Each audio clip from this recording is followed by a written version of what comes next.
ಯಾವುವು ಅಂತ ಹೇಳಿ ನೋಡಿದ್ರೆ ಭೂದಿನಗಳಲ್ಲ. ಯಾಕಂದರೆ ಈ ಸೋಲಾರ್ ಸಿಸ್ಟಮಲ್ಲಿ ಇರುವಂಥ ಒಂದೊಂದು ಗ್ರಹಗಳಿಗೂ ಒಂದೊಂದು ವಿಧವಾದಂಥ ದಿನಗಳಿದೆ. ಈ ಭೂದಿನದಲ್ಲಿ ನಮ್ಮ ಈ ಭೂಮಿಯಲ್ಲಿ ಒಂದು ದಿನ ಬರಬೇಕಂದ್ರೆ 24 ಗಂಟೆ ಕಳೀಬೇಕು. ಆದರೆ ನಮ್ಮ ಬೇರೆ ಬೇರೆ ಗ್ರಹಗಳಿಗೆ ಹೋದರೆ ಬೇರೆ ಬೇರೆ ದಿನಗಳಿದೆ, ಅಂದರೆ ಬೇರೆ ಬೇರೆ ಗಂಟೆಗಳು ಬರುತ್ತೆ. 24 ಗಂಟೆ ನಮ್ಮ ಪಕ್ಕದಲ್ಲಿರುವಂಥ ಮಂಗಳ ಗ್ರಹಕ್ಕೆ ಒಂದು ದಿನ ಬರಲ್ಲ. 24 ಗಂಟೆ ಆದರೆ ಅದರಲ್ಲಿ ಒಂದು ದಿನ ಆಗಲ್ಲ, ಅಂದರೆ ಅದಕ್ಕೆ ಬೇರೆ ಟೈಮ್ ಇದೆ. ಆ ರೀತಿಯಾಗಿ ಈ ಒಂದು ದಿನಗಳು, ಈ ಸೃಷ್ಟಿಯ ದಿನಗಳು ಯಾವುವು ಅಂತೇಳಿ ನೋಡಿದ್ರೆ ಇವು ವಿಶ್ವಕ್ಕೆ ಸಂಬಂಧಪಟ್ಟಂಥ ದಿನಗಳು. ಈ ವಿಶ್ವಕ್ಕೆ ಸಂಬಂಧಪಟ್ಟಂಥ ದಿನಗಳು ಯಾವುವು ಅಂತಂದರೆ ಇವು ನಮ್ಮ ಲೆಕ್ಕದಲ್ಲಿ, ಅಂದರೆ ಭೂದಿನದ ಲೆಕ್ಕದಲ್ಲಿ ಕೋಟ್ಯಾನುಕೋಟಿ ವರ್ಷಗಳು. ಅದರಿಂದಲೇ ವಿಜ್ಞಾನಿಗಳು ಏನು ಹೇಳಿದ್ದಾರೆ, 1500 ಕೋಟಿ ವರ್ಷಗಳ ಹಿಂದೆ ಎಂಬುದಾಗಿ ಹೇಳಿದ್ದಾರೆ. ಈಗ ನಾವು 6 ದಿನಗಳಲ್ಲಿ ಇದಾಗಿದೆ ಅಂತಂದರೆ ಅವರು ಕೋಟ್ಯಾನುಕೋಟಿ ವರ್ಷಗಳು ಹೇಳ್ತಾ ಇದ್ದಾರೆ. ಅಂದರೆ ಖಚಿತವಾಗಿ ಬೈಬಲ್ ಏನು ಹೇಳುತ್ತೆ ಅಂತಂದರೆ, ಬೈಬಲ್ನು ಕೂಡ ಇದನ್ನು ಆಮೋದಿಸುತ್ತೆ, ಅಂದರೆ ಇದನ್ನು ಒಪ್ಪಿಕೊಳ್ಳುತ್ತೆ. ಬೈಬಲ್ ಖಚಿತವಾಗಿ ನಾವು ಸರಿಯಾದಂಥ ರೀತಿಯಲ್ಲಿ ಅರ್ಥ ಮಾಡಿಕೊಳ್ಳದೇ ಇರುವಂಥ ಕಾರಣ ನಾವು ಈ ರೀತಿಯಾಗಿ ಅಪಾರ್ಥವನ್ನು ತಿಳಿದುಕೊಳ್ಳುವಂಥವರಾಗಿದ್ವಿ. ಆದ್ದರಿಂದ ಇದು ಭೂದಿನವಲ್ಲ. ಈ 6 ದಿನ ಅಂತ ಅಂದರೆ 6 ದಿನ, ಒಂದು ವಾರದಲ್ಲಿ ಈ ಸೃಷ್ಟಿ ಉಂಟಾಗಿಲ್ಲ. ಇದನ್ನು ಖಚಿತವಾಗಿ ಅರ್ಥ ಮಾಡ್ಕೋಬೇಕು. ಒಂದು ವಾಕ್ಯವನ್ನು ನೋಡುವಂಥದ್ದಾದರೆ ಆದಿಕಾಂಡ 1:14 ಜಸ್ಟ್ ಅದನ್ನು ನೋಡ್ಕೊಂಬಿಟ್ಟು ನಿಮ್ಮ ಅರ್ಥ ಆಗೋದಕ್ಕೋಸ್ಕರ ಮುಂದೆ ಹೋಗೋಣ. ಅದನ್ನು ಓದಿ. ಆದಿಕಾಂಡ ಗ್ರಂಥ 1:14 ಬಳಿಕ ದೇವರು ಆಕಾಶ ಮಂಡಲದಲ್ಲಿ ಬೆಳಕುಗಳು ಉಂಟಾಗಲಿ, ಅವು ಹಗಲು ಇರುಳುಗಳನ್ನು ಬೇರೆ ಬೇರೆ ಮಾಡಲಿ, ಇದಲ್ಲದೆ ಅವು ಗುರುತುಗಳಾಗಿದ್ದು ಸಮಯಗಳನ್ನು ದಿನ ಸಂವತ್ಸರಗಳನ್ನು ತೋರಿಸಲಿ. ಸಾಕು ನೋಡಿ. ಇಲ್ಲಿ ದಿನ ಎನ್ನುವಂಥದ್ದು ಬರಬೇಕು ಅಂದರೆ ಕಾಲ ಎನ್ನುವಂಥದ್ದು ಬರಬೇಕು ಅಂತ ಅಂದರೆ ಮುಖ್ಯವಾಗಿ ಭೂಮಿ ಇರಬೇಕು, ಸೂರ್ಯನಿರಬೇಕು, ಚಂದ್ರನಿರಬೇಕು ಎಂಬುದಾಗಿ 14ನೇ ವಚನದಲ್ಲಿ ಖಚಿತವಾಗಿ ದೇವರು ಹೇಳಿದ್ದಾರೆ. ಅಂದರೆ ಭೂಮಿ ಉಂಟಾಗಬೇಕಂತೆ, ಆ ಭೂಮಿ ಮೇಲೆ ಆಕಾಶದಲ್ಲಿ ಸೂರ್ಯ ಚಂದ್ರ ನಕ್ಷತ್ರಗಳು ಉಂಟಾಗಬೇಕಂತ, ಅಂದರೆ ಸೂರ್ಯನೂ ಇರಬೇಕಂತೆ, ಚಂದ್ರನೂ ಇರಬೇಕಂತೆ. ಇವುಗಳು ತಿರುಗುವಂಥ ಕಾರಣ ಕಾಲ ಎನ್ನುವಂಥದ್ದು ಸ್ಟಾರ್ಟ್ ಆಗ್ಬೇಕಂತೆ. ಚೆನ್ನಾಗಿ ಅರ್ಥ ಆಗ್ತಾಯ್ತಾ? ಅಂದರೆ ಭೂಮಿ ಎನ್ನುವಂಥ ತಿರುಗಿದ್ರೇ ದಿನ ಬರುತ್ತೆ, ಕಾಲ ಬರುತ್ತೆ. ಇದು ನಮ್ಗೆ ಗೊತ್ತಿರುವಂಥ ಸಂಗತಿನೇ. ಈಗ 14ನೇ ವಚನದಲ್ಲಿ ದೇವರು ಏನು ಮಾಡ್ತಾ ಇದ್ದಾರೆ, ಸೂರ್ಯನನ್ನು ಚಂದ್ರನನ್ನು ಉಂಟು ಮಾಡ್ತಿರುವಂಥದ್ದು ಖಚಿತವಾಗಿ ಗೊತ್ತಾಗುತ್ತೆ. ಅವು ತಿರುಗಿದ್ರೇ ಕಾಲ ಎನ್ನುವಂಥದ್ದು ಬರುತ್ತೆ ಅನ್ನುವಂಥದ್ದು ಕೂಡ ಗೊತ್ತಿದೆ. ಈಗ 14ನೇ ವಚನದ ತರುವಾಯವೇ ದಿನ ಎನ್ನುವಂಥದ್ದು ಸ್ಟಾರ್ಟ್ ಆಗಬೇಕು, ಕಾಲ ಎನ್ನುವಂಥದ್ದು ಸ್ಟಾರ್ಟ್ ಆಗಬೇಕು. ಆದರೆ ಆದಿಕಾಂಡ ಗ್ರಂಥ 1:3 ವಚನದಲ್ಲಿ ಏನಿದೆ ಓದಿ.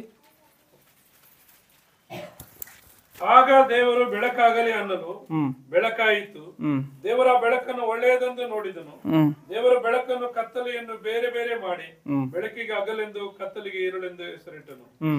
ಹೀಗೆ ಸಾಯಂಕಾಲವೂ ಪ್ರಾತಃ ಕಾಲವೂ ಆಗಿ ಮೊದಲನೆಯ ದಿನವಾಯಿತು. ಇಲ್ಲಿ ಹೀಗೆ ಸಾಯಂಕಾಲವೂ ಪ್ರಾತಃ ಕಾಲವೂ ಆಗಿ ಮೊದಲನೇ ದಿನವಾಯಿತು ಎಂಬುದಾಗಿದೆ. ಈ ಮೊದಲನೇ ದಿನ ಯಾವುದು? ಮತ್ತೆ 14ನೇ ವಚನದಲ್ಲಿ ಭೂಮಿ ಇದೆ, ಸೂರ್ಯನಿದೆ, ಚಂದ್ರನಿದೆ, ಅಲ್ಲಿ ತಿರುಗಬೇಕು. ಅವಾಗ ದಿನ ಎನ್ನುವಂಥದ್ದು ಪ್ರಾರಂಭವಾಗಬೇಕು, ಅಲ್ಲಿ ದಿನ ಎನ್ನುವಂಥದ್ದು ಬರಬೇಕು. 3ನೇ ವಚನದಲ್ಲಿ ಅಲ್ಲೇ ದಿನ ಎನ್ನುವಂಥದ್ದು ಮೊದಲನೇ ದಿನ ಆಗೋಯ್ತು ಎಂಬುದಾಗಿದೆಯಲ್ಲ, ಈ ದಿನ ಯಾವುದು? ಮತ್ತೆ ಅಂದರೆ ಈ ದಿನ ಖಚಿತವಾಗಿ, ಯಾಕಂದರೆ ಸಮಯ ಇಲ್ಲದಂಥ ಕಾರಣ ನಾನು ಸ್ವಲ್ಪ ಸ್ಪೀಡಾಗಿ ಹೋಗ್ತೀನಿ. ಇದು ವಿಶ್ವಕ್ಕೆ ಸಂಬಂಧಪಟ್ಟಂಥ ದಿನಗಳು. ನಮ್ಮ ಭೂದಿನದ ಲೆಕ್ಕದಲ್ಲಿ ನೋಡುವಂಥದ್ದಾದರೆ ಕೋಟ್ಯಾನುಕೋಟಿ ವರ್ಷಗಳು. ವಿಜ್ಞಾನಿಗಳು ಹೇಳುತ್ತಿರುವಂಥದ್ದು 1500 ಕೋಟಿ ವರ್ಷಗಳ ಹಿಂದೆ ಅಂತ ಹೇಳ್ತಾ ಇದ್ದಾರಲ್ಲ, ಅದು ಬೈಬಲ್ಲು ಹೇಳಿರುವಂಥ ನಿಜವೇ. ಅಂದರೆ ಬೈಬಲನ್ನು ನಾವು ಸರಿಯಾದಂಥ ರೀತಿಯಲ್ಲಿ ಅರ್ಥ ಮಾಡಿಕೊಳ್ಳದೇ ಇದ್ದೀವಿ ಅಷ್ಟೇ. ವಿಜ್ಞಾನಿಗಳು 1989ನಲ್ಲಿ ಆದರೆ ಇದು ಹೆಚ್ಚು ಕಡಿಮೆ ಕ್ರಿಸ್ತಪೂರ್ವ 1500 ವರ್ಷಗಳ ಹಿಂದೆನೇ ಮೋಶೆ ಎನ್ನುವಂಥವನು ಈ ಒಂದು ವಿಚಾರವನ್ನು ದೇವರ ಒಂದು ಪ್ರೇರಣೆಯಿಂದ ಬರೆದಿದ್ದಾನೆ. ಇದನ್ನು ಚೆನ್ನಾಗಿ ಅರ್ಥ ಮಾಡಿಕೊಳ್ಳಬೇಕು. ಈ ಒಂದು 6 ದಿನಗಳಲ್ಲಿ 7ನೇ ದಿನವನ್ನು ಯಾಕೆ ದೇವರು ಆಶೀರ್ವದಿಸಿದ್ದಾನೆ, ಯಾಕೆ ಮಿಕ್ಕಾದಂಥ 6 ದಿನಗಳನ್ನು ಆಶೀರ್ವದಿಸಿಲ್ಲ? ಇಲ್ಲ ಈ ಒಂದು 7ನೇ ದಿನವನ್ನು ಆಶೀರ್ವದಿಸಿರುವಂಥ ಕಾರಣ ಇದು ಮಾತ್ರ ಪರಿಶುದ್ಧವಾ, ಇಲ್ಲ 6 ದಿನಗಳಲ್ಲಿ ಇವು ಅಪರಿಶುದ್ಧವಾ ಎನ್ನುವಂಥದ್ದೇ ನಾವೀಗ ಆಲೋಚನೆ ಮಾಡಿ ತಿಳಿದುಕೊಳ್ಳಬೇಕಾಗಿರುವಂಥ ವಿಚಾರ. ನಾವು ಈಗ 6 ದಿನಗಳಲ್ಲಿ ಸಂಪೂರ್ಣವಾಗಿ ನೋಡ್ಕೊಂಡು ಬರುವಂಥದ್ದಾದರೆ ದೇವರು ಕೆಲಸಗಳನ್ನು ಮಾಡ್ಕೊಂಡು ಬಂದಿದ್ದಾನೆ. ಅಂದರೆ ಮೊದಲನೇ ದಿನದಲ್ಲಿ ಕೆಲಸಗಳನ್ನು ಮಾಡಿದ್ದಾನೆ, 2ನೇ ದಿನದಲ್ಲಿ ಕೆಲಸಗಳನ್ನು ಮಾಡಿದ್ದಾನೆ. ಅಂದರೆ ಈ ಸೃಷ್ಟಿ ಎಲ್ಲವೂ ಕೂಡ ದೇವರ ಕಷ್ಟಾರ್ಜಿತ. ಅಂದರೆ ತನ್ನ ಸ್ವರೂಪದಲ್ಲಿರುವಂಥ ತನ್ನ ಮಕ್ಕಳಿಗೋಸ್ಕರ ದೇವರು ಮನುಷ್ಯನು ಹುಟ್ಟುವುದಕ್ಕಿಂತ ಮೊದಲೇ, ಮನುಷ್ಯನ ಶರೀರ ಎನ್ನುವಂಥದ್ದು ನಿರ್ಮಾಣವಾಗುವುದಕ್ಕಿಂತ ಮೊದಲೇನೆ ಈ ಒಂದು ಸೃಷ್ಟಿಯನ್ನು ಉಂಟು ಮಾಡಿದ್ದಾನೆ. ಈ ಸೃಷ್ಟಿಯನ್ನು ಉಂಟು ಮಾಡಿದ 6 ದಿನಗಳಲ್ಲಿ ದೇವರು ಏನು ಮಾಡಿದ್ದಾನೆ, ಎಲ್ಲ ದಿನಗಳಲ್ಲಿ ಯಾವ ಯಾವ ಕಾರ್ಯಗಳನ್ನು ಮಾಡಬೇಕು ಅದನ್ನೆಲ್ಲವನ್ನು ಮಾಡಿ ಕೊನೆಯದಾಗಿ ಆತನ 6ನೇ ದಿನದಲ್ಲಿ ಮನುಷ್ಯನನ್ನು ಮಾಡಿ, ಮನುಷ್ಯನು ಯಾವುದೇ ವಿಚಾರವನ್ನು ಕೂಡ ದೇವರೇ ನನಗಿಂಥದ್ದು ಇಲ್ಲ ಎನ್ನುವಂಥ ರೀತಿಯಲ್ಲಿ ಮನುಷ್ಯನು ಆತನು ಕೊರತೆ ಪಡದೆ ಮತ್ತು ಆತನು ಬಾಧೆ ಪಡದೆ ಇರದಂಥ ರೀತಿಯಲ್ಲಿ ಮನುಷ್ಯನು ಯಾವುದೇ ವಿಚಾರದಲ್ಲೂ ಕೂಡ ಆತನು ನನಗೆ ಇಂಥದ್ದಿಲ್ಲ ಎನ್ನುವಂಥ ರೀತಿಯಲ್ಲಿ ಆತನ ಆಲೋಚನೆ ಮಾಡಿದಂಥ ರೀತಿಯಲ್ಲಿ ದೇವರು ಎಲ್ಲವನ್ನು ಸೃಷ್ಟಿ ಮಾಡಿದ್ದಾನೆ. ಇವತ್ತಿಗೂ ಈ ಸೃಷ್ಟಿಯಲ್ಲಿರುವಂಥ ಕೆಲವೊಂದು ಕಾರ್ಯಗಳನ್ನು ನಾವು ಅದನ್ನು ಕಂಡುಕೊಳ್ಳದೆ ಹೋಗ್ತಾ ಇದ್ದೀವಿ, ಮತ್ತು ಅದನ್ನು ಅನುಭವಿಸದೆ ಕೂಡ ಹೋಗ್ತಾ ಇದ್ದೀವಿ. ಯಾಕೆಂದರೆ ಅಂಥ ಒಂದು ನಾಲೆಡ್ಜ್ ನಮ್ಮಲ್ಲಿ ಇನ್ನೂ ಬಂದಿಲ್ಲ. ಯಾಕಂದರೆ ವಿಜ್ಞಾನಿಗಳನ್ನು ನೋಡುವಂಥದ್ದಾದ್ರೆ ಕೆಲವೊಂದು ಆಕಾಶದಲ್ಲಿ ನೀವು ಏನು ತಿಳ್ಕೊಂಡಿದ್ದೀರಾ ಅಂತಂದರೆ, ಈ ಇಡೀ ವಿಶ್ವವನ್ನ ಒಂದು 100% ಆಗಿ ಗುರುತಿಸಿ ಅದರಲ್ಲಿ ಎಷ್ಟು ತಿಳಿಸಿದ್ದೀರಾ ಅಂದ್ರೆ 5%. ಅಂದ್ರೆ ಇವ್ರು ತಿಳ್ಕೊಂಡದ್ದು 5%, ಅದ್ರಲ್ಲಿ ತಿಳಿಸಿರುವಂಥದ್ದು ಎಷ್ಟು 2%. ಅಂದ್ರೆ ಇನ್ನೂ 3% ಏನು ಅದ್ರ ಕ್ಲಾರಿಟಿ ಇಲ್ಲ. ಅಂದ್ರೆ ಇನ್ನೂ 95 ಭಾಗ ಏನಿದೆ ಡಾರ್ಕ್ ಮ್ಯಾಟರ್ ಎಂಬುದಾಗಿ ಹೇಳ್ತಾರೆ. ಅಂದ್ರೆ ಚೆನ್ನಾಗಿ ಅರ್ಥ ಮಾಡಿಕೊಳ್ಬೇಕು, ಈ ಸೃಷ್ಟಿಯಲ್ಲಿ ದೇವರು ನಮಗೋಸ್ಕರ ಮಾಡಿರುವಂಥ ಎಲ್ಲ ಸೃಷ್ಟಿಗಳಲ್ಲಿ ಆ ಸೃಷ್ಟಿ ವಸ್ತುಗಳಲ್ಲಿ ನಾವಿನ್ನೂ ಸರಿಯಾದಂಥ ರೀತಿಯಲ್ಲಿ ತಿಳಿದುಕೊಂಡಿಲ್ಲ. ಅಂದ್ರೆ ಇಂಥ ಒಂದು ಜನರೇಷನ್ ಬಂದರೂ ಆಧುನಿಕತೆ ಎನ್ನುವಂಥದ್ದು ಇಂಥ ಮಟ್ಟಿಗೆ ವೈಜ್ಞಾನಿಕತೆ ಎನ್ನುವಂಥದ್ದು ಬೆಳೆದ್ರೂ ಕೂಡ ತಿಳಿದುಕೊಳ್ಳೋಕೆ ಆಗಿಲ್ಲ ಅಂತಂದ್ರೆ ದೇವರ ಒಂದು ಜ್ಞಾನವನ್ನು ಆಲೋಚನೆ ಮಾಡಬೇಕು. ಅಂಥದ್ದನ್ನೆಲ್ಲ ದೇವರು ಆವಾಗಲೇ ಮೊದಲೇ ಇಟ್ಟಿದ್ದಾನೆ. ಈ 6 ದಿನಗಳಲ್ಲಿ ಎಲ್ಲವನ್ನ ಮಾಡಿಕೊಂಡು ಬಂದು 7ನೇ ದಿನದಲ್ಲಿ ಯಾವ ಕೆಲಸವನ್ನ ದೇವರು ಮಾಡಿಲ್ಲ. 7ನೇ ದಿನದಲ್ಲಿ ಆತನ ಏನು ಮಾಡಿದ್ದಾನೆ, ಸಂಪೂರ್ಣವಾಗಿ ಆತನ ವಿಶ್ರಮಿಸಿಕೊಂಡಿದ್ದಾನೆ. ಆದ್ದರಿಂದಲೇ ಅದನ್ನು ಪರಿಶುದ್ಧವಾದಂಥದ್ದು ಎಂಬುದಾಗಿ ಹೇಳ್ತಾ ಇದ್ದಾನೆ. ಅಂದರೆ 6 ದಿನಗಳು ಅಪರಿಶುದ್ಧವಾ? ನಾವು ಇವತ್ತು ಕೆಲವೊಂದು ಕ್ರೈಸ್ತರುಗಳು ಕೂಡ ಹೇಳುವಂಥ ಒಂದು ಸಂಗತಿ ಏನು ಅಂತಂದರೆ ಶುಭ ಮುಹೂರ್ತಗಳು ಎಂಬುದಾಗಿ ಹೇಳ್ತಾರೆ. ಅಂದರೆ ಕೆಲವೊಂದು ಕಾಲಗಳನ್ನು ಒಳ್ಳೆಯದು ಎಂಬುದಾಗಿ, ಕೆಲವೊಂದು ಕಾಲಗಳನ್ನು ಕೆಟ್ಟದ್ದು ಎಂಬುದಾಗಿ ತೀರ್ಮಾನಿಸುವಂಥ ಕ್ರೈಸ್ತರು ಇವತ್ತಿಗೂ ಕೂಡ ಇದ್ದಾರೆ. ಆದ್ದರಿಂದ ಇದು ನಿಜವಾ ಇಲ್ಲ ಇದು ಸುಳ್ಳ ಅಂತನ ನಾವಿಲ್ಲಿ ಚೆನ್ನಾಗಿ ಒಂದು ವಿಚಾರವನ್ನು ಅರ್ಥ ಮಾಡಿಕೊಳ್ಬೇಕು. ದೇವರು ಯಾಕೆ 7ನೇ ದಿನವನ್ನೇ ಪರಿಶುದ್ಧವಾಗಿರಲಿ ಎಂಬುದಾಗಿ ದೇವರು ಆಶೀರ್ವದಿಸಿದ್ದಾನೆ ಎನ್ನುವಂಥ ವಿಚಾರವನ್ನು ನೋಡುವಂಥದ್ದಾದರೆ, ಭವಿಷ್ಯತ್ತಿನಲ್ಲಿ ದೇವರು ಒಂದು ವಿಚಾರವನ್ನು ತನ್ನ ಮಕ್ಕಳಿಗೆ ತಿಳಿಸಬೇಕು ಎನ್ನುವಂಥದ್ದು ದೇವರ ಉದ್ದೇಶ ಇದೆ. ಅದಕ್ಕೋಸ್ಕರವೇ ಆತನ ಏನು ಮಾಡಿದ್ದಾನೆ, ಆ ಒಂದು 7ನೇ ದಿನವನ್ನು ಆತನು ಆಶೀರ್ವದಿಸಿದನು. ಅದು ಪರಿಶುದ್ಧವಾದಂಥದ್ದು ಎಂಬುದಾಗಿ ದೇವರು ನೋಡಿದನು ಎಂಬುದಾಗಿ ಖಚಿತವಾಗಿ ಬೈಬಲಲ್ಲಿ ಇದೆ. ಏನು ಅದನ್ನು ತಿಳಿಸ್ತಾ ಇದ್ದೇನೆ ಅಂತ ಹೇಳಿ ನೋಡುವಂಥದ್ದಾದರೆ, ನಾವು ಆ ಆದಿಕಾಂಡ ಗ್ರಂಥದಲ್ಲಿ ನೋಡುವಾಗ 7 ದಿನಗಳು ಕಾಣುತ್ತೆ. 7 ದಿನಗಳು ಖಚಿತವಾಗಿ ಕಾಣುತ್ತೆ. ಅದು ಕೋಟ್ಯಾನುಕೋಟಿ ವರ್ಷಗಳಾಗಿರಲಿ, ಯಾವುದೇ ಒಂದು ದಿನಗಳಾಗಿರಲಿ, ಅದು ಭೂದಿನವಾಗಿರಲಿ, ಮಂಗಳ ಗ್ರಹದ ದಿನದವಾಗಿರಲಿ, ವಿಶ್ವ ದಿನವಾಗಿರಲಿ, ಯಾವುದೇ ದಿನವಾಗಿರಲಿ, ದೇವರ ದಿನವಾಗಿರಲಿ, ಇಲ್ಲಿ ಖಚಿತವಾಗಿ 7 ದಿನಗಳನ್ನು ತೋರಿಸುತ್ತೆ. ಇವತ್ತಿಗೂ ನಮ್ಮ ಒಂದು ಲೆಕ್ಕದ ಪ್ರಕಾರ ಅನ್ನೋದಕ್ಕಿಂತ ವಿಜ್ಞಾನಿಗಳ ಲೆಕ್ಕದ ಪ್ರಕಾರವಾಗಿ 7 ದಿನಗಳೇ ಬರುತ್ತೆ. ಅದು ಯಾವ ರೀತಿಯಾಗಿ ಅಂದರೆ, ಭೂಮಿ ಎನ್ನುವಂಥದ್ದು, ಚಂದ್ರ ಎನ್ನುವಂಥದ್ದು, ಇವುಗಳ ಪರಿಭ್ರಮಣೆಗಳಿಂದ ಇವರು ಈ ಗ್ರಹಗಳು ತಿರುಗುವಂಥ, ಈ ನಕ್ಷತ್ರಗಳು ತಿರುಗುವಂಥ ಈ ಒಂದು ಕಾರ್ಯಗಳಿಂದಲ್ಲ ಯಾವುದೇ ಕೋನಗಳಲ್ಲಿ ಲೆಕ್ಕ ಮಾಡಿದ್ರು 7 ದಿನಗಳೇ ಖಚಿತವಾಗಿ ಬರುತ್ತೆ. ಅಂದರೆ ದೇವರು ಮೊದಲೇ 7 ದಿನಗಳು, ಒಂದು ವಾರಕ್ಕೆ 7 ದಿನಗಳು ಎಂಬುದಾಗಿ ದೇವರು ಮೊದಲೇ ತೀರ್ಮಾನ ಮಾಡಿಸುವಂಥದ್ದು ಚೆನ್ನಾಗಿ ಗೊತ್ತಾಗುತ್ತೆ. ಇವರು ಏನೋ ಸನ್ ಕ್ಯಾಲೆಂಡರ್ನ ಆಗಿರ್ಬೋದು, ಇಲ್ಲ ಲೂನರ್ ಕ್ಯಾಲೆಂಡರ್ ಆಗಿ ಮತ್ತೊಂದು ಏನೇ ಆಗಿರ್ಬೋದು, ಇವರ ಒಂದು ಆಲೋಚನೆಗೆ ತಕ್ಕಂತೆ ಯಾವುದನ್ನೇ ಮಾಡಿದ್ರಾಗಿರ್ಬೋದು, ಇವ್ಯಾವುಗಳನ್ನು ಇಟ್ಕೊಂಡು ಇವರು ಆಲೋಚನೆ ಮಾಡಿ ತೀರ್ಮಾನ ಮಾಡಿಸಿದ್ರು ಕೂಡ ವಾರಕ್ಕೆ 7 ದಿನಗಳು ಬರುವಂಥದ್ದು. ಆದರೆ ಈ ಸೃಷ್ಟಿಯ ವಿಷಯದಲ್ಲಿ ಇದು ಖಚಿತ. ಯಾಕೆಂದರೆ ಈ ಸೃಷ್ಟಿಯಲ್ಲಿ ದಿನಗಳು ಎನ್ನುವಂಥದ್ದು, ಕಾಲ ಎನ್ನುವಂಥದ್ದು ಪ್ರಾರಂಭವಾಗಬೇಕಂದ್ರೆ ಈ ಸೃಷ್ಟಿ ಎನ್ನುವಂಥದ್ದು ತಿರುಗಿದ್ರೆ ಮಾತ್ರವೇ ಸಾಧ್ಯ. ಅಂದರೆ ಇವೆಲ್ಲ ಸೃಷ್ಟಿಯ ಆಧಾರವಾಗಿ 7 ದಿನಗಳು ಬರುತ್ತೆ ಅನ್ನುವಂಥದ್ದನ್ನು ನಾವು ಚೆನ್ನಾಗಿ ಇಲ್ಲಿ ಅರ್ಥ ಮಾಡಿಕೊಳ್ಬೇಕು. ಅಂದರೆ ಈಗ 7 ದಿನಗಳಲ್ಲಿ ದೇವರು ಇವೆಲ್ಲವನ್ನು ಉಂಟು ಮಾಡಿ 7ನೇ ದಿನವನ್ನು ಆಶೀರ್ವದಿಸಿದ್ರೆ ಇವು ಅಪರಿಶುದ್ಧವ ಅಂತೇಳಿ ನೋಡುವಂಥದ್ದಾದರೆ, ಆ ಒಂದು ಪ್ರತಿದಿನಗಳನ್ನು ನೋಡ್ಕೊಂಬರುವಂಥದ್ದಾದರೆ ಅಲ್ಲಿ ಕಾಲಗಳು ಕೂಡ ಇದೆ. ಅಂದರೆ ಈಗ ಅಂಕಲ್ ಅವರು ಓದಿದಂಥ ರೀತಿಯಲ್ಲಿ ಮೊದಲನೇ ದಿನವಾಯಿತು, ಸಾಯಂಕಾಲವು ಪ್ರಾತಃ ಕಾಲವಾಗಿ ಮೊದಲನೇ ದಿನವಾಯಿತು, ಸಾಯಂಕಾಲವು ಪ್ರಾತಃ ಕಾಲವಾಗಿ 2ನೇ ದಿನವಾಯಿತು, ಸಾಯಂಕಾಲವು ಪ್ರಾತಃ ಕಾಲವಾಗಿ 3ನೇ ದಿನವು, 4ನೇ ದಿನ, 5 ದಿನ, 6 ದಿನಗಳವರೆಗೆ ಬರೆಯಲ್ಪಟ್ಟಿದೆ. ಆದಿಕಾಂಡ 1:31 ಏನು ಬರೆಯಲ್ಪಟ್ಟಿದೆ ಅದನ್ನು ಓದಿ. 1:31 ದೇವರು ತಾನು ಉಂಟು ಮಾಡಿದನೆಲ್ಲ ನೋಡಲಾಗಿ ಅದು ಬಹು ಒಳ್ಳೆಯದಾಗಿತ್ತು. ಸಾಕು ನೋಡಿ, ದೇವರು ತಾನು ಉಂಟು ಮಾಡಿದನ್ನೆಲ್ಲ ಮತ್ತೆ ನೋಡ್ತಾ ಇದ್ದಾನೆ. ನಾವು ದೇವರ ವಿಚಾರವನ್ನು ನಾವು ಒಂದು ಸಾರಿ ಆಲೋಚನೆ ಮಾಡುವಂಥದ್ದಾದರೆ, ದೇವರು ಎಷ್ಟೋ ಮಹಾಜ್ಞಾನಿ. ನಾವು ಅಂದುಕೊಂಡಂಥ ರೀತಿಯಲ್ಲಿ ದೇವರು ನಮ್ಮ ಅಳೆತನಿಗೆ ಅನುಸಾರವಾಗಿ ಇರುವಂಥವನಲ್ಲ. ಏನೋ ಆತನು ಅಜ್ಞಾನಿ ಅಲ್ಲ. ದೇವರ ಒಂದು ಕಾರ್ಯಗಳು, ದೇವರ ಒಂದು ಶಕ್ತಿಗಳು ಮನುಷ್ಯನು ಅದನ್ನು ಊಹಿಸುವುದಕ್ಕೆ, ಅದನ್ನು ಆಲೋಚನೆ ಮಾಡುವುದಕ್ಕೆ ಈ ಮಣ್ಣಿನ ಮೆದುಳು ಸಾಲೋಲ್ಲ. ಯಾಕೆ ಎಂಬುದಾಗಿ ನೋಡುವಂಥದ್ದಾದರೆ, ಯೆಶಾಯ 55:8 ಒಂದ್ಸರಿ ಆ ವಾಕ್ಯವನ್ನು ಓದ್ಕೊಂಡು ಮುಂದೆ ಹೋಗೋಣ. ಅದನ್ನು ಓದಿ, ಯಾರಾದರೂ ಗಟ್ಟಿಯಾಗಿ ಓದಿ.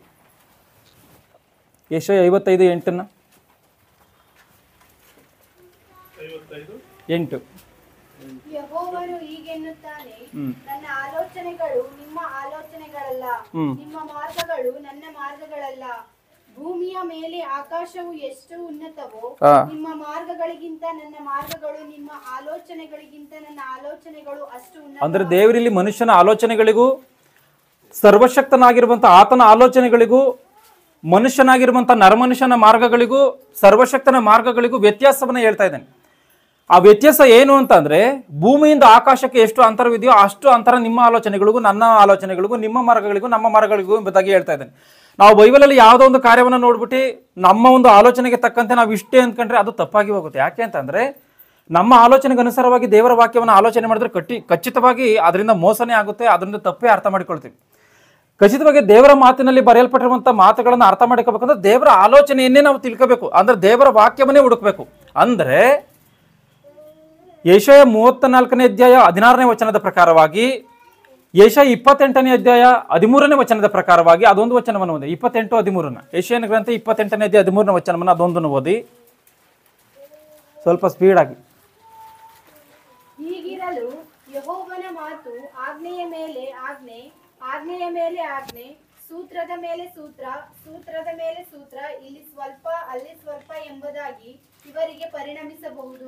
ಸಾಕು ನೋಡಿ, ಇಲ್ಲಿ ಯೆಹೋವನ ಮಾತುಗಳು ಆಜ್ಞೆಯ ಮೇಲೆ ಆಜ್ಞೆ, ಆಜ್ಞೆಯ ಮೇಲೆ ಆಜ್ಞೆ, ಸೂತ್ರದ ಮೇಲೆ ಸೂತ್ರ, ಸೂತ್ರದ ಮೇಲೆ ಸೂತ್ರ, ಇಲ್ಲಿ ಸ್ವಲ್ಪ ಅಲ್ಲಿ ಸ್ವಲ್ಪ ಎಂಬುದಾಗಿದೆ. ಅಂದರೆ ಬೈಬಲಲ್ಲಿ ದೇವರು ಎಲ್ಲವನ್ನ ಏನು ಬರ್ಸಿದಾನೆ ಅಂದರೆ ಒಂದು ಪ್ರಶ್ನೆಗೆ ಉತ್ತರವನ್ನ ಅದರ ಕೆಳಗನೆ ಬರ್ಸಲ್ಲ.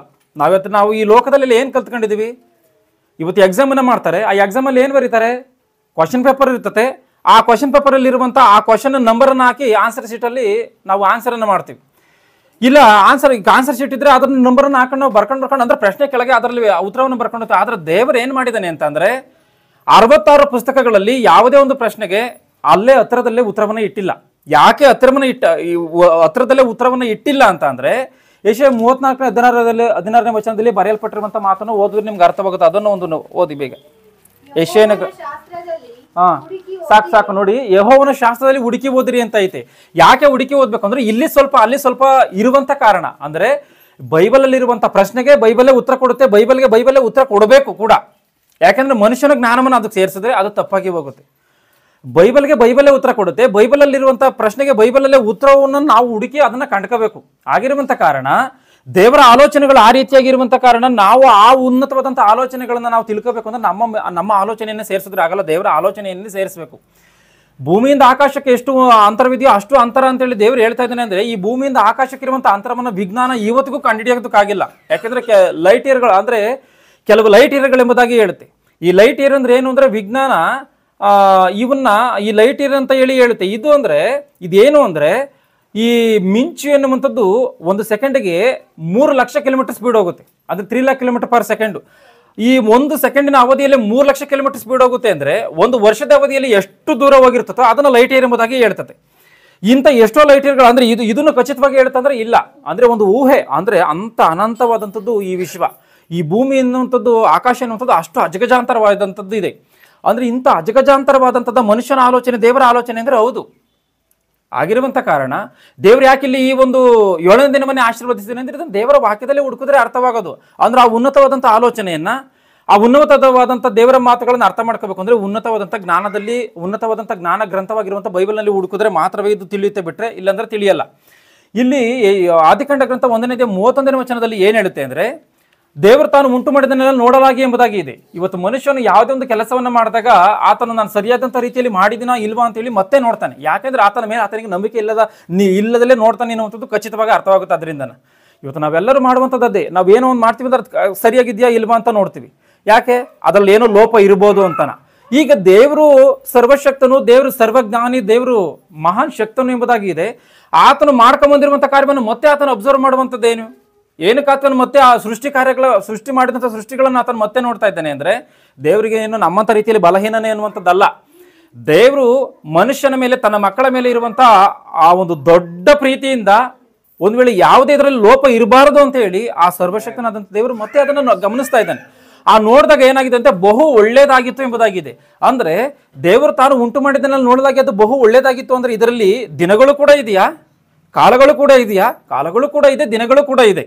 ಆ ಆದಿಕಾಂಡ 1:14ನೇ ವಚನದಲ್ಲಿ ಆಗಿರ್ಬೋದು, ಆದಿಕಾಂಡ 1:3 ಆಗಿರ್ಬೋದು, ಸೃಷ್ಟಿಯ ದಿನಗಳಾಗಿರ್ಬೋದು, ಭೂದಿನಗಳಾಗಿರ್ಬೋದು, ಇವೆಲ್ಲ ದಿನಗಳು ಕೂಡ ಆ ಸೃಷ್ಟಿಯಲ್ಲೇ ಇದೆ. ಅಂದರೆ ದೇವರು ತಾನು ಉಂಟು ಮಾಡಿದಲ್ಲಿ ನೋಡಿದಾಗ ಅದು ಬಹು ಒಳ್ಳೆಯದಾಗಿತ್ತು ಅಂದರೆ ಅದರಲ್ಲಿ ದಿನಗಳು ಕೂಡ ಇದೆ, ಆ ದಿನಗಳು ಕೂಡ ಒಳ್ಳೆಯವೇ ಎನ್ನುವಂಥದ್ದೇ ಖಚಿತವಾಗಿ ಗೊತ್ತಾಗುತ್ತೆ. ಮತ್ತು ಯಾಕೆ 7ನೇ ದಿನವನ್ನೇ ಪರಿಶುದ್ಧವಾದಂಥದ್ದು ಒಳ್ಳೆಯದು ಎಂಬುದಾಗಿ ಹೇಳಿದ್ದಾನೆ ಅಂದರೆ 6 ದಿನಗಳಲ್ಲಿ ಆ ಒಂದು ಸೃಷ್ಟಿ ಕಾರ್ಯಕ್ರಮವನ್ನು ಮಾಡಿ 7ನೇ ದಿನದಲ್ಲಿ ಯಾವುದೇ ಒಂದು ಕೆಲಸವನ್ನು ಮಾಡದೇ ಇರುವಂಥ ಕಾರಣ ಇದೇನೋ ಅಪರಿಶುದ್ಧವು ಎನ್ನುವಂಥ ರೀತಿಯಲ್ಲಿ ಮನುಷ್ಯನ ಆಲೋಚನೆ ಮಾಡ್ತಾನೆ ಎನ್ನುವಂಥ ವಿಷಯದಲ್ಲೇ ಭವಿಷ್ಯತ್ತನ್ನು ತಿಳಿದಂಥ ದೇವರು ಏನು ಮಾಡಿದ್ದಾನೆ, ಅದೂ ಕೂಡ ಪರಿಶುದ್ಧವೇ ಎಂಬುದಾಗಿ ಹೇಳಿದ್ದಾನೆ.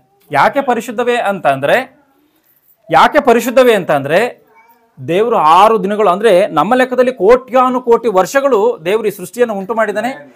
ಈ ಸೃಷ್ಟಿಯನ್ನು ಉಂಟು ಮಾಡಿ ಆತನ ಏನು ಮಾಡಿದ್ದಾನೆ, ಕೊನೆದಾಗ ಆತನು ವಿಶ್ರಮಿಸಿಕೊಂಡಿದ್ದಾನೆ. ಅಂದರೆ ಈಗ ನಿಮಗೊಂದು ಅನುಮಾನ ಬರ್ಬೋದು, ಕೀರ್ತನೆ ಗ್ರಂಥಗಳೆಲ್ಲ 121ನೇ ಕೀರ್ತನೆಗಳ ಅಲ್ಲೆಲ್ಲ ಇಸ್ರಾಯೇಲರನ್ನು ಕಾಯುವಾತನು ತೂಕಡಿಸುವುದಿಲ್ಲ, ನಿದ್ರಿಸುವುದಿಲ್ಲ ಎಂಬುದಾಗಿ ಇದೆ. ದೇವರು ಯಾವ ರೀತಿಯಾಗಿ ವಿಶ್ರಾಂತಿ ತೆಗೆದುಕೊಂಡ ಅಂತಾನ ಇದೆಯಾ ಕ್ವಶನ್ನು? ಒಂದು ವೇಳೆ ಆ ರೀತಿಯಾಗಿದ್ದರೆ ಚೆನ್ನಾಗಿ ನೀವು ಅರ್ಥ ಮಾಡ್ಕೊಳ್ಬೇಕು, ದೇವರೇನು ಮಲ್ಕೊಳಲ್ಲ. ನಾವು ಟಿವಿಗಳಲ್ಲಿ ನನ್ನ ಕಣ್ಣರ ನಾನೇ ಟಿವಿ ನೈನಲ್ಲಿ ನೋಡಿದ್ದು ಏನು ಅಂದರೆ, ತಿರುಪತಿ ತಿಮ್ಮಪ್ಪ ಇಂಥ ಒಂದು ಸಮಯದಲ್ಲಿ ಮಲಗ್ತಾನೆ ಎನ್ನುವಂಥದ್ದನ್ನು ನ್ಯೂಸಲ್ಲಿ ತೋರಿಸಿದ್ದಾರೆ. ದೇವರು ಅಂದರೆ ಆ ರೀತಿಯಾಗಿ ಅಲ್ಲ. ದೇವರು ಒಂದು ವೇಳೆ ವಿಶ್ರಾಂತಿಯನ್ನು ತೆಗೆದುಕೊಂಡ್ರೆ ಈ ಸೃಷ್ಟಿ ಎನ್ನುವಂಥದ್ದು ನಿಲ್ಲಲ್ಲ. ಈ ಸೃಷ್ಟಿ ಎನ್ನುವಂಥದ್ದು, ಈ ಭೂಮಿ ಎನ್ನುವಂಥದ್ದು ಶೂನ್ಯದಲ್ಲಿ ತಿರುಗಲ್ಲ. ಚೆನ್ನಾಗಿ ಇದನ್ನು ಅರ್ಥ ಮಾಡಿಕೊಳ್ಬೇಕು. ಯಾಕೆಂದರೆ ಕೀರ್ತನೆ ವಾಕ್ಯಗಳಲ್ಲಿ ಏನಿದೆ, ಯೆಹೋವನು ಪಟ್ಟಣವನ್ನು ಕಾಯ್ದಿದ್ದಾರೆ, ಅದನ್ನು ಕಾಯುವಂಥ ಕಾವಲುಗಾರರು ಕಾಯುವಂಥದ್ದು ವ್ಯರ್ಥ ಎಂಬುದಾಗಿ ಹೇಳುತ್ತೆ. ಯಾವ ಪಟ್ಟಣವನ್ನು? ಈಗಿನ ಆರ್ಮಿಯನ್ನು, ನಮ್ಮ ದೇಶದ ಗಡಿಗಳಲ್ಲಿರುವಂಥ ಆರ್ಮಿಯನ್ನು, ಇಲ್ಲ ಈ ಒಂದು ಪಟ್ಟಣಗಳನ್ನು ಕಾಯ್ತಾನೆ ಅಂತನ? ಅಲ್ಲ. ಈ ಭೂಮಂಡಲವನ್ನು, ಪಟ್ಟಣಗಳೇ ಮನುಷ್ಯರೇ ತುಂಬಿರುವಂಥ ಈ ಭೂಮಂಡಲವನ್ನು, ಈ ಭೂಮಿಯ ಸುತ್ತಲೂ ತಿರುಗುತ್ತಾ ಇರುವಂಥ, ಈ ಭೂಮಿಯ ಅರ್ಧ ಭಾಗದಷ್ಟು ದೊಡ್ಡದಾಗಿರುವಂಥ ಆಸ್ಟ್ರಾಯ್ಡ್ಗಳು ಕೂಡ ಸುತ್ತುತ್ತಾ ಇದೆ. ಭೂಮಿ ಮಾತ್ರ ಸುತ್ತುತ್ತಾ ಇಲ್ಲ, ಭೂಮಿಯ ಸುತ್ತ ಆಸ್ಟ್ರಾಯ್ಡ್ಗಳು ಸುತ್ತುತ್ತಾ ಇದೆ. ಒಂದು ವೇಳೆ ಆ ಒಂದು ಆಸ್ಟ್ರಾಯ್ಡು ಈ ಭೂಮಿಗೆ ಏನಾದರೂ ಬಡಿದ್ರೆ ಭೂಮಿ ಏನಂತ ಚಿದ್ರ ಆಗಿ ಹೋಗುತ್ತೆ. ಇವತ್ತಿಗೂ ಆ ಅಮೆರಿಕದಲ್ಲಿ ಆರಿಜೋನಾ ಎನ್ನುವಂಥ ಒಂದು ಪ್ರಾಂತ್ಯದಲ್ಲಿ ಆಸ್ಟ್ರಾಯ್ಡ್ ಬಂದು ಬಡಿದಿರುವಂಥ ಒಂದು ನೆಲ ಇವತ್ತಿಗೂ ಜೀವಂತವಾಗಿ ಇದೆ. ಅಂದರೆ ಇವತ್ತಿಗೂ ಕಣ್ಣರೆ ನೋಡೋದಕ್ಕೆ ಕಾಣುತ್ತೆ. ದೇವ್ರು ಯಾಕೆ ಅದರಿಂದ ಭೂಮಿ ನಾಶವಾಗಿ ಹೋಗಂಗೆ ಮಾಡಿಲ್ಲ? ಅಂದರೆ ಮನುಷ್ಯನಿದನ್ನ ಎಲ್ಲವನ್ನು ನೋಡಿ ಎಚ್ಚರಿಕೆಯನ್ನು ತಂದುಕೊಳ್ಬೇಕು. ಅಂದರೆ ದೇವರು ಈ ಭೂಮಂಡಲವನ್ನು ಕಾಯ್ತಾ ಇದ್ದಾನೆ. ದೇವರು ಭೂಮಂಡಲವನ್ನು ಕಾಯ್ತಾನೆ ಅಂತ ಅಂದರೆ ದೇವ್ರು ಎಚ್ಚರವಾಗಿದ್ದರೆ ಕಾಯೋದಕ್ಕಾಗುತ್ತಾ, ಮಲಗಿದ್ರೆ ಕಾಯೋದಕ್ಕಾಗುತ್ತಾ? ಚೆನ್ನಾಗಿದ್ದನ್ನು ಅರ್ಥ ಮಾಡ್ಕೊಳ್ಬೇಕು. ಯೇಸು ಕ್ರಿಸ್ತನು ಒಂದು ಮಾತನ್ನ ಹೇಳ್ತಾನೆ, ನನ್ನ ತಂದೆ ಇವತ್ತಿನವರೆಗೂ ಕೆಲಸವನ್ನು ಮಾಡ್ತಾ ಇದ್ದಾನೆ, ನಾನು ಕೆಲಸವನ್ನು ಮಾಡ್ತೀನಿ ಅಂತೇಳಿ ಯೋಹಾನ ಸುವಾರ್ತೆಯಲ್ಲಿ ಆತನ ಹೇಳ್ತಾನೆ. ಎಲ್ಲ ವಚನವನ್ನು ಓದೋದಕ್ಕಾಗಲ್ಲ. ಆದ್ರಿಂದ ಈಗ ಆತನು ಅಲ್ಲಿ ವಿಶ್ರಾಂತಿ ತೆಗೆದುಕೊಂಡ ಅಂತ ಐತೆ, ಇಲ್ಲಿ ಕೆಲಸ ಮಾಡ್ತಾ ಇದ್ದಾನೆ ಅಂತೇಳಿ ಯೇಸು ಕ್ರಿಸ್ತನು ಹೇಳ್ತಾನೆ. ಅಂದರೆ ಏನು ಇವೆರಡು ಮಾತುಗಳು ಒಂದಕ್ಕೊಂದು ವ್ಯತಿರೇಕವಾಗಿದೆ ಅಂತ ಅಂದರೆ, ದೇವರ ತನ್ನ ಸೃಷ್ಟಿ ಕಾರ್ಯಕ್ರಮಗಳನ್ನು, ಅಂದರೆ ಸೃಷ್ಟಿಯ ವಸ್ತುಗಳೇನಿತ್ತು ಆ ಸೃಷ್ಟಿ ವಸ್ತುಗಳನ್ನು ಮಾಡುವಂಥದ್ದು ಕಂಪ್ಲೀಟ್ ಆಗಿದೆ. ಅಂದರೆ ಕಂಪ್ಲೀಟ್ ಆಗಿ ಈಗ ಮನೆಯನ್ನೆಲ್ಲ ಕಟ್ಟಿಬಿಟ್ಟಿದ್ವಿ ನಾವು. ನಾವು ಬೆಳಗ್ಗೆಯಿಂದ ಸಾಯಂಕಾಲವರೆಗೂ ಎಲ್ಲೋ ಹೋಗಿ ಕೆಲಸವನ್ನು ಮಾಡ್ತೀವಿ. ಕೆಲಸವನ್ನು ಮಾಡಿ ನಾವೇನು ಮಾಡ್ತೀವಿ, ಯಾರೋ ಕೇಳಿದಾಗ ಕೆಲಸ ಎಲ್ಲ ಮುಗ್ದೋಯ್ತು, ನಾವು ರೆಸ್ಟಲ್ಲಿ ಇದ್ದೀನಿ ಅಂತ ಹೇಳ್ತೀವಿ. ಅಂದ್ರೆ ಅವಾಗ ಏನು ಕೆಲಸ ಮಾಡಲ್ವಾ? ಮಾಡ್ತಿರ್ತೀವಿ. ಬೇರೆ ಏನೋ ನಮ್ಮ ಮನೇಲಿ ಕೆಲಸ ಮಾಡ್ತಿರ್ತೀವಿ, ಬೇರೆ ಏನೋ ಕೆಲಸ ಮಾಡ್ತಿರ್ತೀವಿ, ಎಲ್ಲ ಹೋಗ್ತಿರ್ತೀವಿ, ಏನೋ ಒಂದು ಮಾಡ್ತಿರ್ತೀವಿ. ಮತ್ತು ಇದು ಕೆಲಸ ಅಲ್ವಾ? ಇದು ಕೂಡ ಕೆಲಸವೇ. ಅಂದರೆ ಇಲ್ಲಿ ಸೃಷ್ಟಿ ಕಾರ್ಯಕ್ರಮವನ್ನು ಮುಗಿಸಿಬಿಟ್ಟು ವಿಶ್ರಮಿಸಿಕೊಂಡನು ಅಂದ್ರೆ ಇದರ ಅರ್ಥ ಏನು ಅಂದರೆ, ಸೃಷ್ಟಿಯನ್ನು ಉಂಟು ಮಾಡಿರುವಂಥ ಕಾರ್ಯ ಮುಗಿದಿದೆ ಅನ್ನೋದನ್ನು ಇದನ್ನು ಸ್ಪಷ್ಟವಾಗಿ ಇಲ್ಲಿ ಅರ್ಥ ಮಾಡಿಕೊಳ್ಬೇಕು. ಯಾಕೆ ದೇವರು 7ನೇ ದಿನವನ್ನು ಈ ರೀತಿಯಾಗಿ ಹೇಳ್ತಾನೆ ಅಂದರೆ, 6 ದಿನಗಳಲ್ಲೇನೋ ಸೃಷ್ಟಿಯನ್ನು ಉಂಟು ಮಾಡಿ 7ನೇ ದಿನದಲ್ಲಿ ಯಾವುದೇ ಕೆಲಸವನ್ನು ಮಾಡದಲ್ಲೇ ಇರುವಂಥ ಕಾರಣ ಅದು ಅಪರಿಶುದ್ಧ ಅಂತೇಳಿ ಅಂದ್ಕೋಬಾರ್ದು ಅಂತಲೇ ದೇವರು ಏನು ಮಾಡಿದ್ದಾನೆ, ಅದೂ ಕೂಡ ಪರಿಶುದ್ಧವೇ ಎನ್ನುವಂಥ ವಿಷಯದಲ್ಲಿ ಆ ಒಂದು ಅರ್ಥವನ್ನು ತಿಳಿಸುವುದಕ್ಕೋಸ್ಕರವೇ ದೇವರು ಇದನ್ನು ಮಾಡಿದ್ದಾನೆ. ಯಾವುದಾದ್ರೂ ದಿನಗಳು ಕೆಟ್ಟದಾಗಿದೆಯಾ ಅಂತ ನೋಡುವಾಗ ಯಾವ ದಿನಗಳು ಕೂಡ ಕೆಟ್ಟದಾಗಿಲ್ಲ ಎನ್ನುವಂಥದ್ದನ್ನು ನಾವು ಇಲ್ಲಿ ಸ್ಪಷ್ಟವಾಗಿ ಅರ್ಥ ಮಾಡಿಕೊಳ್ಬೇಕು.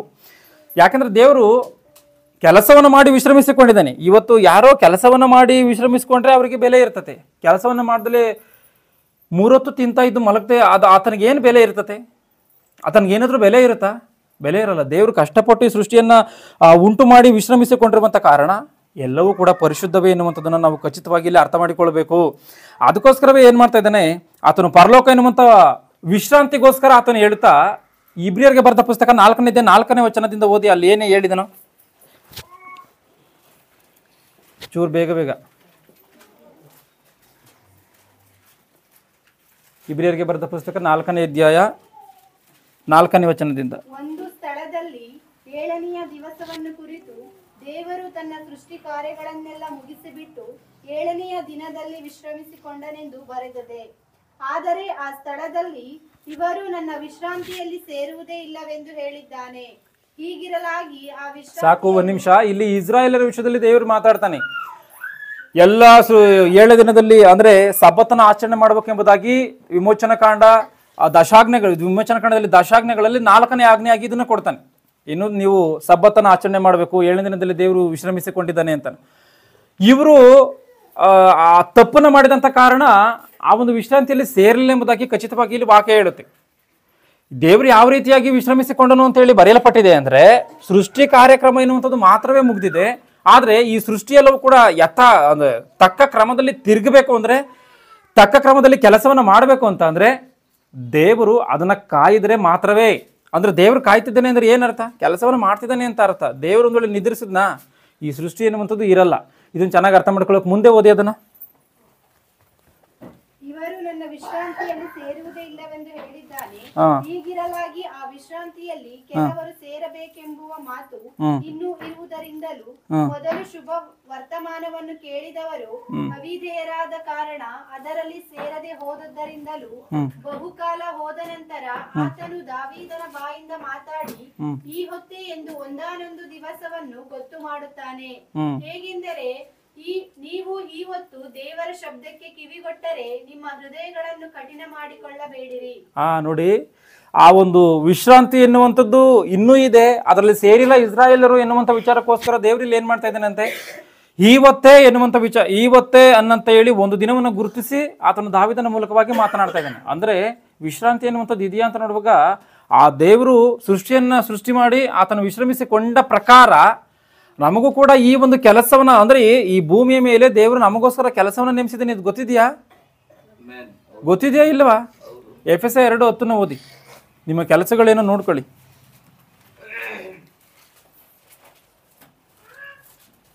ಎಫೆಸ 2:10.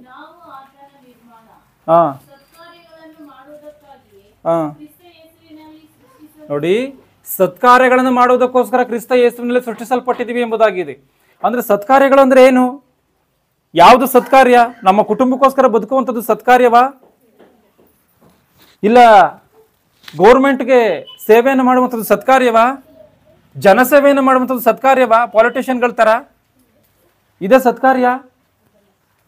ಯೋಹಾನ ಸುವಾರ್ತೆ 17ನೇ ವಚನದಲ್ಲಿ ಹೇಳುತ್ತೆ, ನಿನ್ನ ವಾಕ್ಯವೇ ಸತ್ಯವೋ ಎಂಬುದಾಗಿ.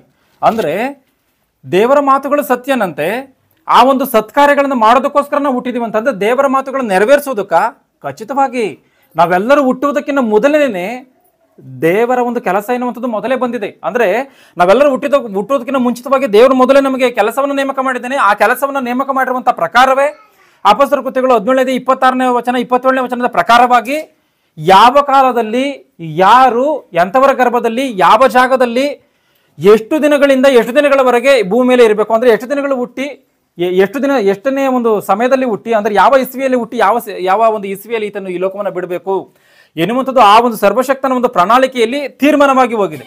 ಪ್ರತಿಯೊಬ್ಬನ ವಿಷಯದಲ್ಲಿ. ಏನೋ ಇದು ಕ್ರೈಸ್ತರಿಗೆ ಮಾತ್ರವೋ, ಇಲ್ಲ ಯಾರೋ ಒಬ್ಬರ ವಿಷಯದಲ್ಲಿ ಬರೆಯಲ್ಪಟ್ಟಿರುವಂತದ್ದಲ್ಲ.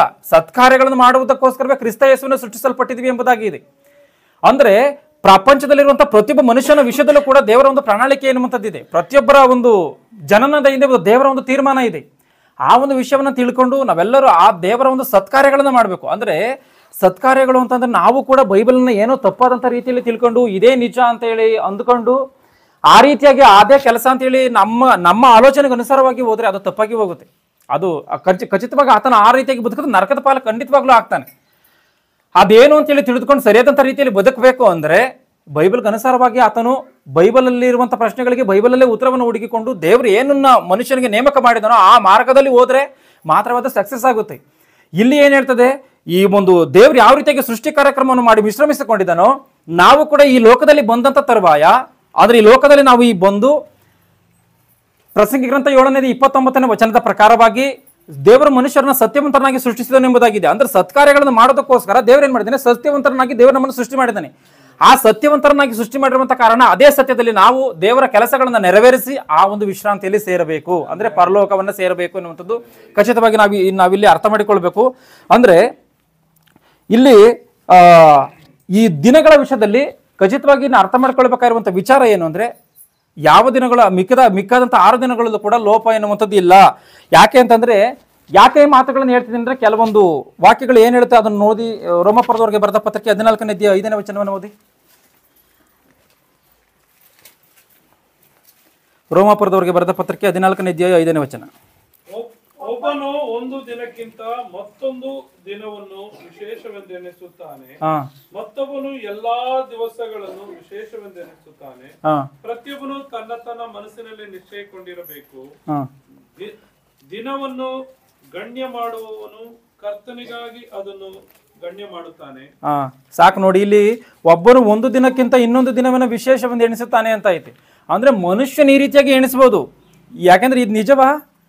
ಇವತ್ತು ಎಷ್ಟೋ ಪಂಡಿತರುಗಳು ಕೂಡ, ಎಷ್ಟೋ ಬಾಬಾಗಳು ಏನೋ ಒಂದು ರೀತಿಯಲ್ಲಿ ಮಾಯ ಮಾಡುವಂಥ ಜನಗಳು ಭಯಂಕರವಾಗಿದ್ದಾರೆ. ಅವರೆಲ್ಲ ಏನು ಮಾಡ್ತಾರೆ, ಈ ದಿನ ಇಂಥ ದಿನ ಎನ್ನುವಂಥದ್ದು ಕೆಟ್ಟದು, ಇಂಥ ದಿನ ಎನ್ನುವಂಥದ್ದು ಒಳ್ಳೆಯದು, ಇಂಥದ್ದಲ್ಲದಲ್ಲಿ ಈ ರೀತಿಯಾಗಿ ಭಯಂಕರವಾಗಿ ಕೇಳಿ ಬರುತ್ತೆ ನಿಮಗೆ, ಅದ್ರ ಭವಿಷ್ಯತ್ತನ್ನೇ ಹೇಳ್ತಾರೆ. ಯಾಕೆಂದ್ರೆ ಇದು ನಾನೇ ಕಣ್ಣಾರೆ ಕಂಡಿರುವಂಥ ಘಟನೆ. ಒಬ್ಬ ಹುಡುಗನಿಗೆ ನೀನು 25 ವರ್ಷಕ್ಕೆ ಸತ್ತೋಗ್ತೀಯ ಎಂಬುದಾಗಿ ಹೇಳಿದ್ದಾನೆ. ಆತನ ಇವತ್ತಿಗೂ ಜೀವಂತವಾಗಿದ್ದಾನೆ.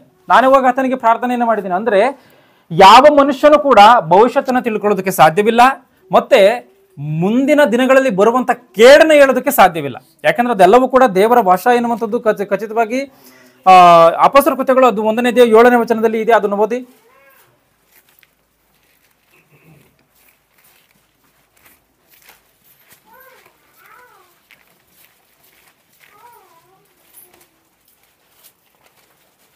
ತಂದೆಯು ಸ್ವಂತ ಅಧಿಕಾರದಲ್ಲಿ ಇಟ್ಟುಕೊಂಡಿರುವ ಕಾಲಗಳನ್ನು ಸಮಯಗಳನ್ನು ತಿಳುಕೊಳ್ಳುವುದು ನಿಮ್ಮ ಕೆಲಸವಲ್ಲ. ನೋಡಿ, ತಂದೆಯು ಸ್ವಂತ ಅಧಿಕಾರದಲ್ಲಿ ಇಟ್ಟುಕೊಳ್ಳುವಂಥ ಕಾಲಗಳನ್ನು ಸಮಯಗಳನ್ನು ತಿಳಿದುಕೊಳ್ಳುವಂಥದ್ದು ನಿಮ್ಮ ಕೆಲಸವಲ್ಲ ಎಂಬುದಾಗಿ ಹೇಳುತ್ತೆ. ಅಂದ್ರೆ ದೇವರು ಸ್ವಂತ ಅಧಿಕಾರದಲ್ಲಿ ಇಟ್ಟುಕೊಂಡಿದ್ದಾನೆ ಕಾಲಗಳ ಸಮಯಗಳನ್ನು. ಅಂದ್ರೆ ಹೌದು, ಕಾಲ ಎನ್ನುವಂಥದ್ದು ದೇವರ ವಶದಲ್ಲಿ ಇದೆ ಹೊರತು ಯಾರ ವಶದಲ್ಲೂ ಇಲ್ಲ. ದಾನಿಯೇಲ ಗ್ರಂಥ 2ನೇ ಅಧ್ಯಾಯ 21ನೇ ವಚನದ ಅನುಸಾರವಾಗಿ ದೇವರು ಕಾಲ ಸಮಯಗಳನ್ನು ಮಾರ್ಪಡಿಸುತ್ತಾನೆ ಅನ್ನುವುದಾಗಿ ಇದೆ. ಅಂದ್ರೆ ದೇವರು ಒಳ್ಳೆಯ ಕಾಲಗಳು ಬರಬೇಕು ಅಂದ್ರು, ಕೆಟ್ಟ ಕಾಲಗಳು ಬರಬೇಕು ಅಂದ್ರು ಅದು ದೇವರಿಂದ. ಇದನ್ನು ಚೆನ್ನಾಗಿ ಅರ್ಥ ಮಾಡಿಕೊಳ್ಬೇಕು. ಅಂದ್ರೆ ಯಾವ ದಿನಗಳಲ್ಲಾದ್ರೂ ದೋಷ ಇದೆ ಅಂತ ನೋಡುವ, ದಿನಗಳಲ್ಲಿ ದೋಷವಿಲ್ಲ. ಯಾಕೆ ದಿನಗಳಲ್ಲಿ ದೋಷವಿಲ್ಲ ಅಂತ ಅಂದ್ರೆ, ಈಗ ನಿಮ್ಗೊಂದು ಡೌಟ್ ಬರುತ್ತೆ. ಅದೇನಂದ್ರೆ ಮತ್ತಾಯನ ಬರೆದ ಸುವಾರ್ತೆಯನ್ನು ತೆಗಿರಿ. ಮತ್ತಾಯನ ಬರೆದ ಸುವಾರ್ತೆ 6ನೇ ಅಧ್ಯಾಯ 34ನೇ ವಚನವನ್ನು ಓದಿ. ಮತ್ತಾಯನ ಬರೆದ ಸುವಾರ್ತೆ 6ನೇ ಅಧ್ಯಾಯ 34ನೇ ವಚನ.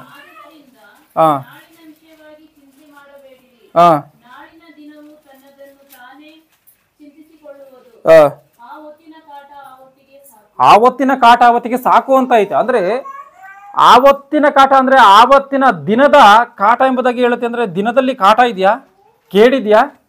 ಖಚಿತವಾಗಿ ಕೇಡಿದೆ.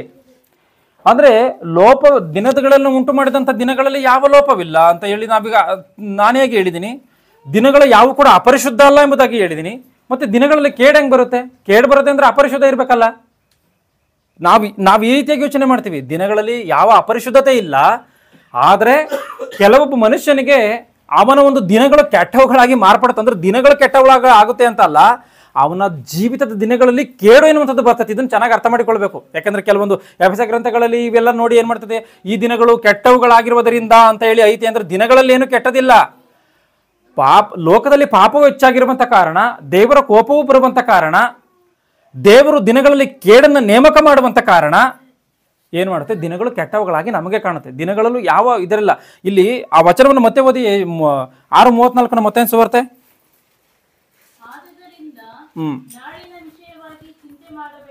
ನಾಳಿನ ವಿಷಯವಾಗಿ ಚಿಂತೆ ಮಾಡಬೇಡ್ರಿ. ನಾಳಿನ ದಿನವು ತನ್ನದನ್ನು ತಾನೇ ಚಿಂತಿಸಿಕೊಳ್ಳುತ್ತದೆ ಎಂಬುದಾಗಿದೆ. ಅಂದ್ರೆ ದಿನ ಎನ್ನುವಂಥದ್ದು ಚಿಂತಿಸಿಕೊಳ್ಳುತ್ತಾ? ಒಬ್ಬ ಮನುಷ್ಯನ ಇನ್ನೊಬ್ಬ ಮನುಷ್ಯನಿಗೋಸ್ಕರ ಚಿಂತಿಸ್ತಾನೆ. ಯಾರೋ ಒಬ್ಬ ವ್ಯಕ್ತಿ ಒಂದು ಕಾರ್ಯಗಳಿಗೋಸ್ಕರ ಚಿಂತಿಸ್ತಾನೆ. ಒಬ್ಬರು ಇನ್ನೊಬ್ರಿಗೋಸ್ಕರ ಚಿಂತೆ ಮಾಡುವಂಥ ಕಾರ್ಯಗಳು ನಮಗೆ ಗೊತ್ತಿದೆ. ಆದ್ರೆ ದಿನ ಎನ್ನುವಂಥದ್ದು ದಿನವೇ ಚಿಂತಿಸಿಕೊಳ್ಳುತ್ತಾ? ಎಂಥ ವಿಚಿತ್ರವಾದಂಥ ಸಂಗತಿ ಇದು. ದಿನ ಎನ್ನುವಂಥದ್ದು ತನ್ನ ಕಾರ್ಯಗಳನ್ನು ಚಿಂತಿಸಿಕೊಳ್ಳುತ್ತಂತೆ. ಮುಂದೆ ಓದಿ ಏನಿದು? ಆವತ್ತಿನ ಕಾಟ ಆವತ್ತಿಗೆ ಸಾಕು. ಅಂದರೆ ದೇವರು ಆದಿಕಾಂಡ 1ನೇ ಅಧ್ಯಾಯ 14ನೇ ವಚನದಲ್ಲಿ ಬರೆಯಲ್ಪಟ್ಟಿರುವಂತಹ ಆ ಒಂದು ದಿನಗಳು ಏನಿದೆಯೋ, ಈ ದಿನಗಳಿಗೆ ನೀವು ದಿನ ಸಂವತ್ಸರಗಳನ್ನ ತೋರಿಸ್ಬೇಕು, ಕಾಲಗಳನ್ನು ತೋರಿಸ್ಬೇಕು ಎಂಬುದಾಗಿ ಅಲ್ಲಿ ಹೇಳಿದನಲ್ಲ, ಅಷ್ಟು ಮಾತ್ರವೇ ಅಲ್ಲ. ಈ ವಚನಗಳನ್ನು ನೋಡಿದಾಗ ಗೊತ್ತಾಗುತ್ತೆ ಏನು ಅಂದ್ರೆ, ದಿನಗಳಿಗೆ ದೇವರು ಕೆಲಸವನ್ನ ನೇಮಿಸಿದ್ದಾನೆ. ಅಂದ್ರೆ ಸಮಯಕ್ಕೆ ದೇವರು ಕೆಲಸವನ್ನ ನೇಮಿಸಿದ್ದಾನೆ. ಆ ಒಂದು ಕೆಲಸ ಏನು ಅಂತ ಹೇಳಿ ನೋಡಿದ್ರೆ, ಈ ಭೂಮಿ ಮೇಲೆ ನಡೆಯುವಂತ ಯಾವುದೇ ಕೆಲಸ ಕಾರ್ಯಗಳಿಗಾದ್ರೂ ದಿನ ಎನ್ನುವಂಥದ್ದು ದೇವರ ಅನುಮತಿಯ ಮೇರೆಗೆ ದೇವರು ಕೊಟ್ಟಿರುವಂಥ ಲೆಕ್ಕಕ್ಕನುಸಾರವಾಗಿ ಅದರ ಕೆಲಸವನ್ನು ನಡೆಸ್ಕೊಂಡು ಹೋಗುತ್ತೆ. ಅಂದ್ರೆ ಈ ಭೂಮಿ ಮೇಲೆ ಕೇಡು ನಡಿಬೇಕಾ? ಕೇಡು ನಡೆದೋಗುತ್ತೆ ಅವತ್ತು. ಅಂದ್ರೆ ಈ ಭೂಮಿ ಮೇಲೆ ಇಷ್ಟು ಮಂದಿ ಸಾಯ್ಬೇಕು ಅಂತ ಹೇಳಿ ದೇವರು ತೀರ್ಮಾನ ಮಾಡಿದಾನ, ಆ ದಿನ ಎನ್ನುವಂಥದ್ದು ಅಷ್ಟು ಜನಮನ್ನ ತೆಗೆದಾಕುತ್ತೆ. ಅದು ಆಕ್ಸಿಡೆಂಟ್ ಆಗಿರ್ಬೋದು, ಭೂಕಂಪ ಆಗಿರ್ಬೋದು, ಬಾಂಬ್ ಆಗಿರ್ಬೋದು, ಇನ್ನೊಂದಾಗಿರ್ಬೋದು, ಮತ್ತೊಂದಾಗಿರ್ಬೋದು, ಪ್ರವಾಹ ಆಗಿರ್ಬೋದು, ಯಾವುದೇ ಆಗಿರ್ಬೋದು. ಆಕ್ಸಿಡೆಂಟ್ ಆಗಿರ್ಬೋದು, ಕೊಲೆ ಆಗಿರ್ಬೋದು, ಇಷ್ಟು ದಿನ ಇಂಥ ಒಂದು ದಿನಕ್ಕೆ ದೇವರು ಇಂಥ ಒಂದು ತೀರ್ಮಾನ ಒಂದು ಕೆಲಸವನ್ನು ಕೊಟ್ಟಿದ್ದಾನ, ಇಷ್ಟು ದಿನವನ್ನು ಇಷ್ಟು ಜನವನ್ನು ತೆಗಿಬೇಕು ಅಂತ ಆ ಒಂದು ತೆಗೆದು ಬಿಡ್ತದೆ. ಆ ದಿನ ಎನ್ನುವಂಥದ್ದು ಚಿಂತೆ ಮಾಡಿಕೊಳ್ಳುತ್ತೆ ಅಂತಂದ್ರೆ ಏನರ್ಥ? ಆ ದಿನ ಎನ್ನುವಂಥದ್ದು ಅದನ್ನು ಮಾಡ್ಬಿಡುತ್ತೆ. ಮೇಲನ್ನ ಮಾಡ್ಬೇಕಾ? ಯಾರ್ದನ್ನ ಪಾಲಿಗೆ ಮೇಲಾಗಿದೆ ಅಂದ್ರೆ ದೇವರು ಆ ದಿನಕ್ಕೆ ಆ ಕೆಲಸವನ್ನು ನೇಮಕ ಮಾಡಿದ್ದಾನೆ, ಆ ದಿನ ಎನ್ನುವಂಥದ್ದು ಅದನ್ನು ನೆರವೇರಿಸುತ್ತೆ. ಅಂದ್ರೆ ಮೇಲಾಗ್ಲಿ ಕೇಡಾಗ್ಲಿ ದೇವರು ದಿನಗಳಿಗೆ ಲೆಕ್ಕವನ್ನು ಒಪ್ಪಿಸಿರುವ ಪ್ರಕಾರ ಅದು ನೆರವೇರುತ್ತೆ. ದಿನ ಎನ್ನುವಂಥದ್ದು ಅದನ್ನ ಮಾಡುತ್ತೆ. ಇದನ್ನ ಚೆನ್ನಾಗಿ ಅರ್ಥ ಮಾಡಿಕೊಳ್ಳಬೇಕು. ಪ್ರಕರಣ ಗ್ರಂಥದಲ್ಲಿ ಒಂದು ಮಾತಿದೆ, ಅದನ್ನು ಓದಿ 29ನೇ 14ನೇ ವಚನವನ್ನು ಓದಿ.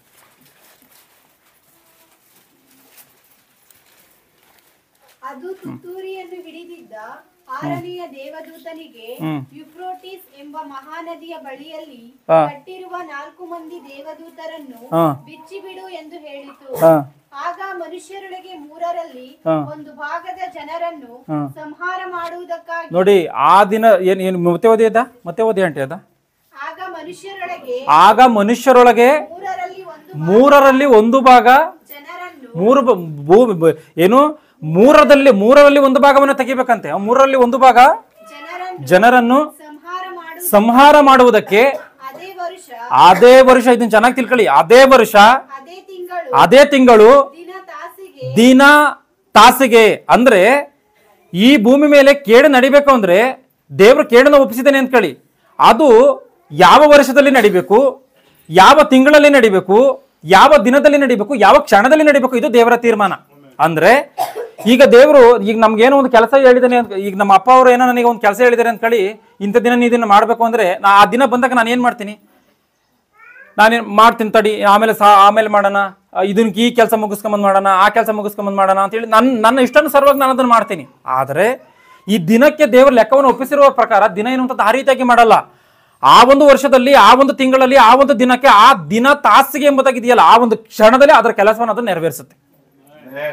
ಇದನ್ನ ಚೆನ್ನಾಗಿ ಅರ್ಥ ಮಾಡಿಕೊಳ್ಳಬೇಕು. ಅಂದ್ರೆ ದಿನಗಳಲ್ಲಿ ಯಾವ ಲೋಪ ಎನ್ನುವಂಥದ್ದಿಲ್ಲ. ಸೃಷ್ಟಿಯ ಕಾರ್ಯಕ್ರಮಗಳಲ್ಲಿ ನೋಡುವಾಗ ದಿನ ಇಲ್ಲದಲ್ಲಿ ಯಾವ ಲೋಪಗಳಿಲ್ಲ. ದೇವರು ಕೇಡುಗಳನ್ನು ಬರಮಾಡುವಂತ, ಮನುಷ್ಯನಿಗೆ ಕೇಡುಗಳನ್ನು ಬರಮಾಡುವಂತ ವಿಧದಲ್ಲಿ ಆ ದಿನಗಳು ಕೇಡನ್ನು ತೆಗೆದುಕೊಂಡು ಬಂದು ಆ ಮನುಷ್ಯನನ್ನು ಎದುರುಗೊಳ್ತವೆ ಅನ್ನುವಂಥದ್ದನ್ನ ಖಚಿತವಾಗಿ ನಾವಿಲ್ಲಿ ಅರ್ಥ ಮಾಡಿಕೊಳ್ಬೇಕು. ಮತ್ತೆ ಎಲ್ಲ ದಿನಗಳು ಪರಿಶುದ್ಧವಾದವಂತ ನೋಡುವಾಗ ಎಲ್ಲ ದಿನಗಳು ಕೂಡ ಪರಿಶುದ್ಧವಾದಂಥವೇ.